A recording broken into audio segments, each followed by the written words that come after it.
पुरुष है, वह विकास को गति से ले जा रहे हैं। तो उसको विरोध करने के लिए इंडिया की आघाड़ी बार बार उनके खिलाफ बातें करती रहती है। उनको हटाने के लिए सब लोग एक साथ आए हैं, लेकिन अब इंडिया आघाड़ी में कुछ दम नहीं रहा है। वहाँ नीतीश कुमार जी हो या मतलब अपना और भी कई नेता जो लोग हैं, जयंत चौधरी हैं, वो भी मतलब इंडिया के साथ आए हैं। ममता बनर्जी और अरविंद केजरीवाल जी ने अपने बलबूते लड़ने का ऐलान किया है। तो अभी इंडिया आघाड़ी में कुछ दम नहीं रहा है और भी कई लोग उससे बाहर आ जाएंगे। और अभी जिस तरह अशोक चौहान जी यहाँ हमारे मतलब बीजेपी में आए हैं, हमारे बाबा सिद्दीकी जी शिवसेना में एकनाथ शिंदे जी के आए हैं, उनके साथ साथ मिलिंद देवरा भी बाबा सिद्दीकी राष्ट्रवादी कांग्रेस में आए हैं, बाबा सिद्दीकी राष्ट्रवादी कांग्रेस में आए हैं और मिलिंद देवरा जी शिवसेना में आए हैं। तो बहुत सारे नेता लोग इधर आ रहे हैं और भी अटकलें चल रही कि भाई कई एमएलए भी कांग्रेस के बीजेपी में आने की संभावना है।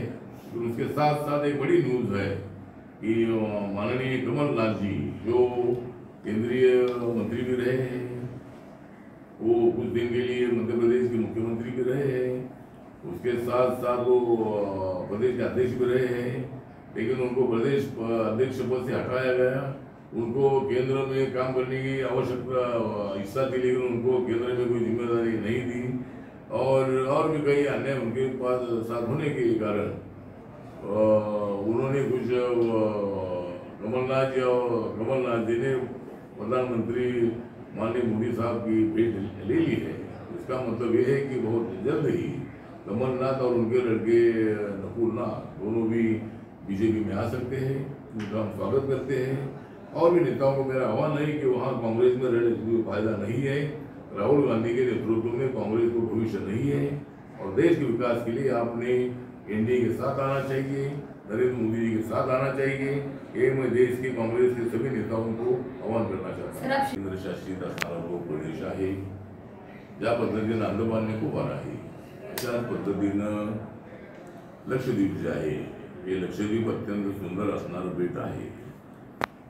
माननीय प्रधानमंत्री नरेंद्र मोदीजी यांनी नुकतीच त्या ठिकाणी भेट दिली होती आणि त्या लक्षद्वीपची जी सुंदरता आहे त्या सुंदरतेचं त्यांनी अत्यंत चांगलं वर्णन केलेलं होतं आणि अशा सुंदर अशा बेटावर पर्यटकांनी जायला हवं अशा पद्धतीची भूमिका त्यांनी मांडली होती। पण ती भूमिका मांडत असताना त्यांनी काय मालदीव जे आहे या मालदीवला लाखोच्या संख्येने आपले इंडियन जातात आणि मालदीवच्या इकॉनॉमीमध्ये भारतीयांची फार भारतीयांचा फार मोठा वाटा आहे। परंतु माननीय प्रधानमंत्री लक्षद्वीपला गेल्यानंतर मालदीवच्या काही मंत्र्यांनी माननीय प्रधानमंत्र्यांच्या विरोधामध्ये टिप्पणी केली आणि त्यांनी आपल्या भारताचा अपमान करण्याचा प्रयत्न केलेला होता। त्यामुळं भारतातल्या अनेक लोकांनी मालदीववर बहिष्कार टाकण्याचा निर्णय घेतला आणि मी सुद्धा माझा अनेक दिवसांपासून मालदीवचा दौरा मी ठरवत होतो आणि मालदीवला जाण्याचा माझा विचार होता, परंतु मी नक्की एकदा ठरवलं माझ्या फॅमिलीसोबत आता मालदीवला न जाता लक्षद्वीपला जाणं अत्यंत आवश्यक आहे आणि मी पहिल्यांदाच त्या ठिकाणी जात आहे। ते त्याची सुंदरता त्याचं जे सौंदर्य आहे ते पाहण्यासाठी, त्या ठिकाणच्या लोकांना भेटण्यासाठी त्या ठिकाणी एक आमच्या मंत्रालयाचा एडिट कॅम्प ठेवलेला आहे। दिव्यांग जनांना साहित्य वाटण्याचा कार्यक्रम त्या ठिकाणी आहे। त्याचबरोबर 19 तारखेला मी तिथं आहे, तिथं शिवजयंती येते आहे, तर त्या ठिकाणी मी शिवजयंती तिथल्या लोकांच्या सोबत साजरी करणार आहे। त्याचबरोबर लक्षद्वीपमध्ये रिपब्लिकन पार्टी ऑफ इंडियाची स्थापना होणार आहे अशा आणि त्या ठिकाणी अधिकाऱ्यांची बैठक घेऊ, त्यांच्या ज्या अडचणी आहे त्या अडचणी सोडवण्यासाठी भारत सरकारच्याकडून त्यांना पूर्णपणे मदत करण्याचं आश्वासन मी त्यांना देणार आहे। अशा पद्धतीनं लक्षद्वीप जे आहे ते अत्यंत सुंदर आहे। अशा पद्धतीची भूमिका माननीय प्रधानमंत्र्यांनी मांडलेली आहे। स्वतः प्रधानमंत्री त्या ठिकाणी जाऊन आले आणि भारतीयांना माझं नम्र निवेदन आहे की आपण आता मालदीववरती बहिष्कार टाकायचा आहे, बहिष्कार आपण टाकलेलाच आहे आणि आपल्या टुरिस्टनी आता लक्षद्वीपला भेट देण्यासाठी जाणं अत्यंत आवश्यक आहे. त्यासाठी मी माझ्या फॅमिलीसह, माझी पत्नी, माझा मुलगा यांना घेऊन मी त्या लक्षद्वीपला भेट देण्यासाठी जात आहे. लक्षद्वीप को जाने का मेरा मकसद ये है कि बीच में आदरणीय प्रधानमंत्री नरेंद्र मोदी जी ने लक्षद्वीप को भेट दी थी और लक्षद्वीप कितना सुंदर है, तो मतलब लोगों ने मतलब वहाँ टूरिस्ट ने जाना चाहिए। इसी तरह का आह्वान माननीय प्रधानमंत्री नरेंद्र मोदी जी ने किया था। लेकिन नरेंद्र मोदी जी ने ऐसा नहीं बोला था कि जो मालदीव बाजू में है तो मालदीव सुंदर नहीं है या मालदीव में किसी ने नहीं जाना चाहिए, ऐसी भूमिका उन्होंने नहीं रखी थी।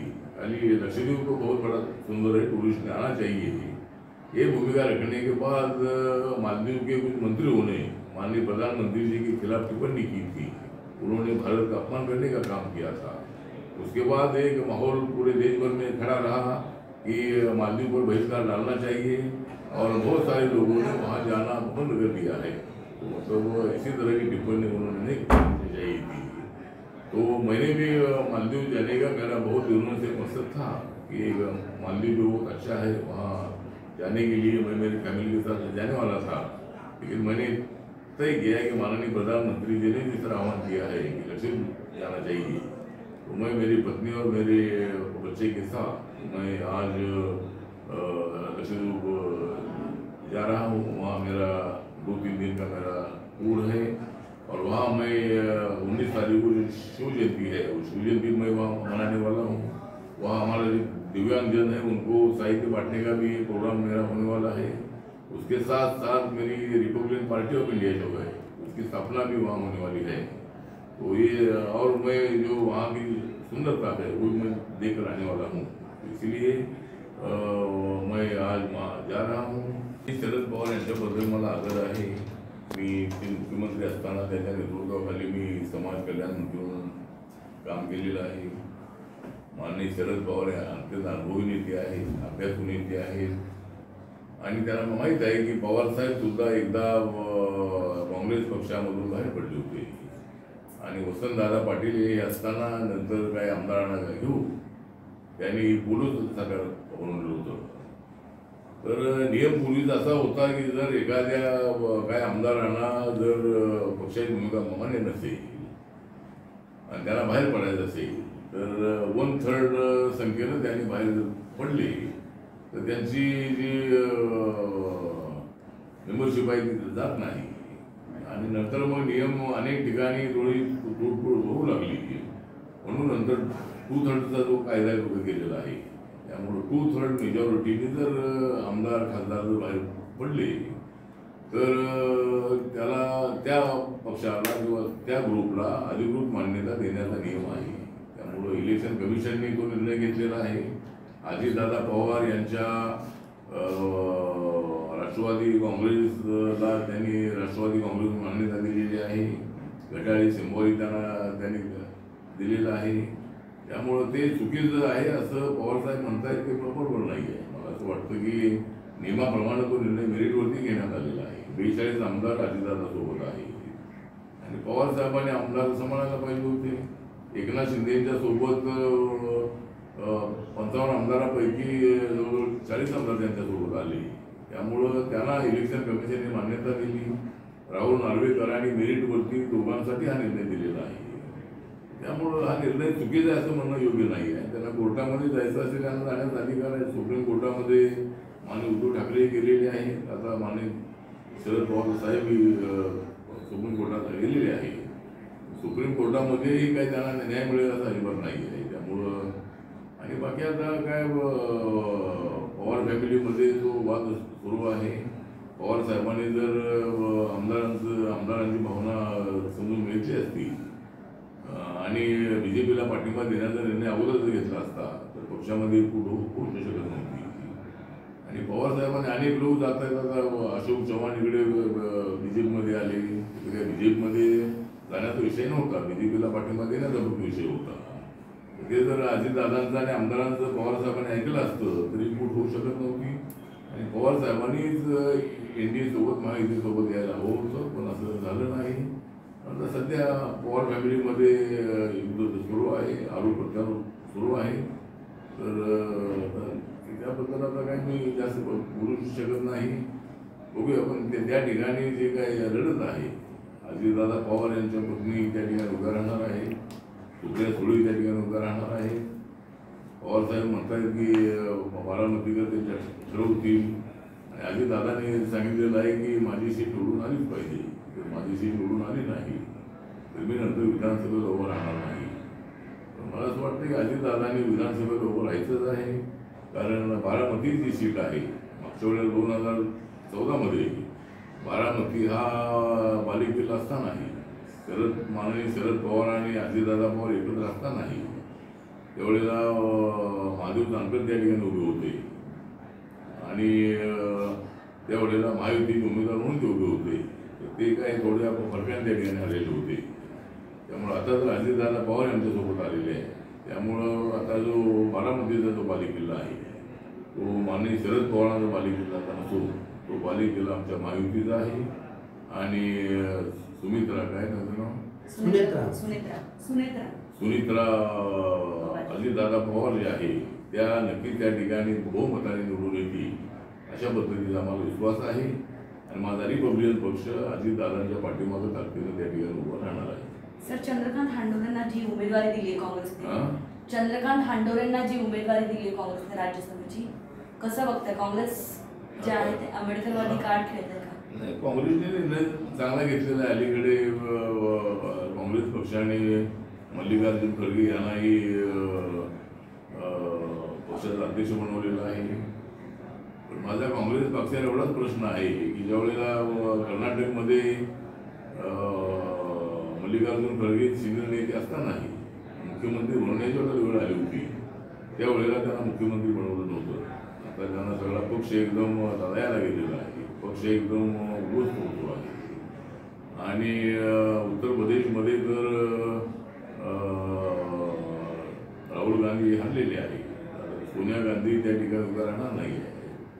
त्यामुळे अशा परिस्थितीमध्ये चंद्रकांत हांडोरे माझ्या पक्षामध्ये होते. मी त्यांना माझ्या पक्षाच्या वतीनं मुरलीधर असताना पहिला महापौर RTIचा अशा पद्धतीचा निर्णय झाला होता.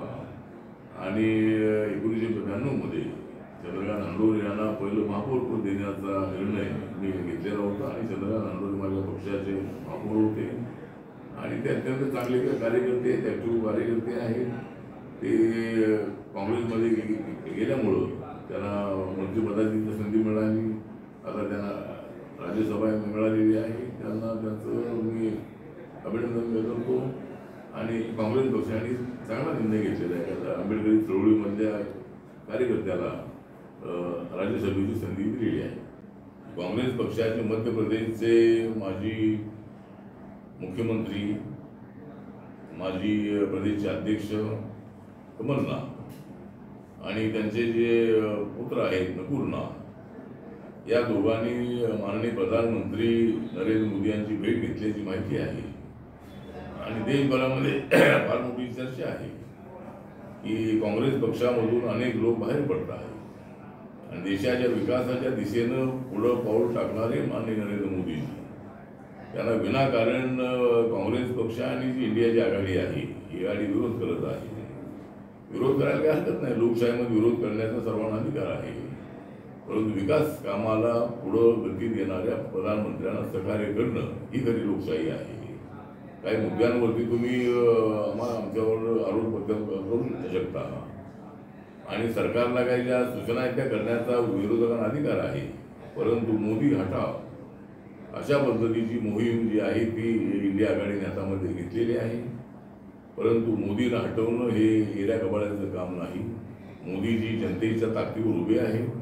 ज्यावेळेला काँग्रेसच्या बाजूला ज्यावेळेला जनता होती त्यावेळेला भारतीय जनता पार्टीचे 1982 मध्ये 2 MP होते. आज भारतीय जनता पार्टीचे 303 MP आहे. आणि 2024 मध्ये आम्हाला अपेक्षा आहे की भारतीय जनता पार्टीचे 370 पेक्षा जास्त लोक खासदार निवडून येतील आणि NDAचे 400 पेक्षा जास्त आमचे मेंबर ऑफ पार्लमेंट असतील अशा पद्धतीचा आम्हाला विश्वास आहे. त्याचबरोबर आता जी लोकसभेची निवडणूक येते आहे, महाराष्ट्रामध्ये BJP, शिवसेना आणि राष्ट्रवादी काँग्रेस या तिघांची मोठी ताकद आहेच आहे. पण या मोठ्या ताकदीला मदत करणारी RPIची मोठी ताकद आहे, अजून छोटी ताकद आहे. निवडून आणण्यासाठी जी बॅलेन्सिंग मतं असतात ती मतं देण्याची जबाबदारी माझ्या पक्षावर आहे आणि उमेदवारांना निवडून आणण्यासाठी रिपब्लिकन पक्षाचाही चांगला उपयोग होणार आहे. त्यामुळं आपल्या महाविकास आघाडीच्या नेत्यांना माझी नम्र विनंती आहे की मी राज्यसभेवर ही गोष्ट खरी आहे, पण मी त्याचा लोकसभेतला माणूस आहे. मी 3 वेळेला लोकसभेमध्ये होतो आणि 4थ्या वेळेला मी शिर्डीमध्ये हरलो होतो. त्यामुळे रिपब्लिकन पक्षाला एक जागा तरी देणं अत्यंत आवश्यक आहे. महाराष्ट्रामध्ये सगळा देश वाट पाहतो आहे, सगळ्या देशातले लोक मला फोन करत आहेत आणि रिपब्लिकन पक्षाला एक जागा आपण मिळवून आपण त्या ठिकाणी शिर्डीमध्ये उभं राहावं, आपण तिथं निवडून यावं, अशा पद्धतीची मागणी देशभरातल्या लोकांची आहे. आणि शिर्डी लोकसभा मतदारसंघातल्याही लोकांची भावना आहे की त्या ठिकाणी मी उभं राहिलं पाहिजे. एकदा मी त्या ठिकाणी हरलो होतो, परंतु तुम्ही जर त्या ठिकाणी निवडून आलो तर मला असं वाटतं की मला नक्कीच माननीय नरेंद्र मोदींच्या मंत्रिमंडळामध्ये संधी मिळेल असा मला विश्वास आहे. आणि त्या मंत्रिपदाचा उपयोग आहे आम्ही देशभरातल्या लोकांसाठी तर करणारच आहे, महाराष्ट्रासाठी करणारच आहे. पण शिर्डी लोकसभेचा जो कायापालट आहे, शिर्डी लोकसभेला न्याय देण्याचं जे काम आहे, हे काम नक्की मला माझ्या मंत्रिपदाच्या माध्यमातून करता येऊ शकेल. त्यामुळं माझा माननीय एकनाथ शिंदेजी, देवेंद्र फडणवीसजी आणि अजितदादा पवार यांना नम्र निवेदन आहे की आमच्या भावनांचा विचार करणं अत्यंत आवश्यक आहे. आम्हाला एक तरी जागा मिळणं अत्यंत आवश्यक आहे. रिपब्लिकन पक्षाला एक जागा मिळाली नाही तर आम्हाला लोकांना तोंड दाखवणं अत्यंत अवघड होऊन जाईल. त्यामुळं दलित मतं जी आहे ही मतं आपल्याला ट्रान्सफर करायची असतील तर आपल्याला रिपब्लिकन पक्षाला एक तरी जागा आपण द्यावी, अशा पद्धतीचा आमचा आग्रह आहे. 2 जागा द्यायची आमची मागणी होती, पण 2 जागा मिळणं थोडंसं अडचणीत असल्यामुळं मला एक जागा तरी आपल्याला मिळालीच पाहिजे, अशा पद्धतीचा आमच्या कार्यकर्त्यांचा आग्रह आहे. आणि त्याचा विचार माननीय देवेंद्र फडणवीस यांनी करावा. मी दिल्लीमध्ये माननीय अमित शहाजी, त्याच पद्धतीनं JP नड्डाजी याला मी भेटलेलो आहे आणि रिपब्लिकन पक्षाला महाराष्ट्रामध्ये एक जागा द्यावी आणि मला त्या ठिकाणी उभं राहायचं आहे, अशा पद्धतीची इच्छा मी त्यांच्याकडे व्यक्त केलेली आहे. त्यामुळे देवेंद्र फडणवीस यांनी त्यामध्ये लक्ष द्यावं आणि फक्त वरच्या लोकांवरच सोपवता राज्यामधून त्याने दलित मतं, रिपब्लिकन मतं जी आहे ती मिळवण्यासाठी मला एक जागा दिलीच पाहिजे, अशा पद्धतीचा माझा आग्रह आहे. आणि त्याचा विचार नक्कीच महाविकास आघाडीच्या नेत्यांनी करावा, अशा पद्धतीची आमची मागणी आहे. पण सर, नुकताच अशोक चव्हाण त्यांनी काँग्रेस महायुतीच्या नेत्यांनी विचार करणं अत्यंत आवश्यक आहे. एक तर 3 पक्षाचं सरकार आहे, गोष्ट खरी आहे, त्याला रिपब्लिकन पक्षाची साथ आहे. त्यामुळं ज्या वेळेला हे सरकार आहे त्यावेळेला 3 पक्षाचं सरकार, अशा पद्धतीची भूमिका मांडणं अत्यंत अयोग्य आहे. एक तर त्यामध्ये रिपब्लिकन पक्ष आणि बाकीचे काही मित्र पक्ष त्यामध्ये आहे महाविकास आघाडीमध्ये. आणि मी एक आठवण करून देतो की भाजप शिवसेनेची युती अनेक वर्षापासून होती.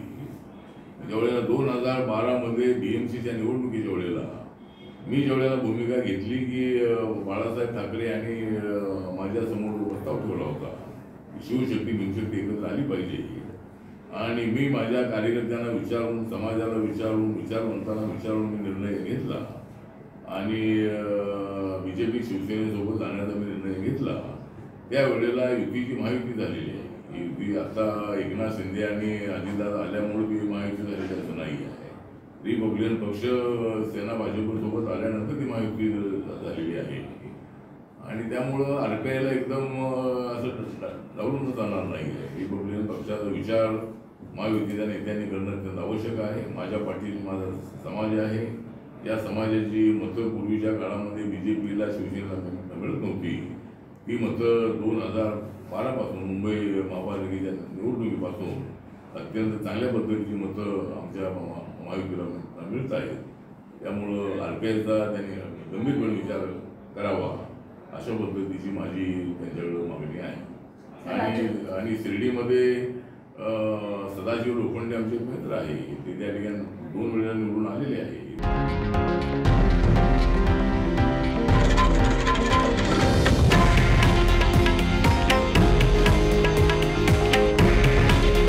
हे आहे देशातील नंबर 1 न्यूज नेटवर्क आणि आपण पाहत आहात TV9 मराठी. काळजी तुमची, हित महाराष्ट्राचं.